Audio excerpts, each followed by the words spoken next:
بسم اللہ الرحمن الرحیم۔ السلام علیکم۔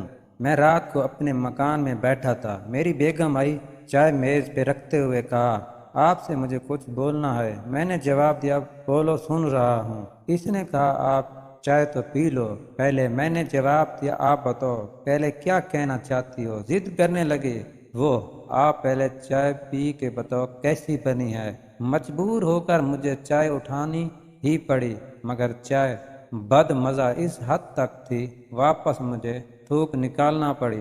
باہر میں نے چلاتے ہوئے کہا یہ کیا ہے، چائے بنانی بھی نہیں آتی آپ کو؟ یہ کس طرح کی چائے بنائی، کتنی بد مزہ ہے۔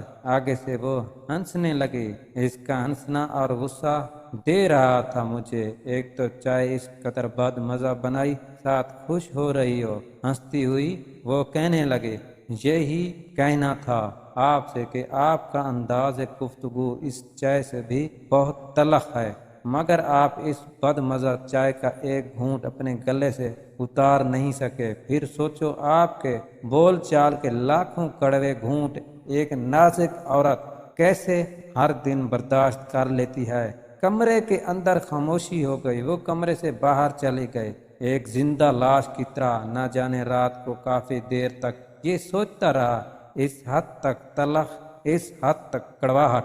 اللہ تعالیٰ محبت بھی ہر کسی کو دیتا ہے، دل بھی ہر کسی کو دیتا ہے، دل میں رہنے والے بھی ہر کسی کو دیتا ہے، مگر دل کو سمجھنے والا قسمت والوں کو دیتا ہے۔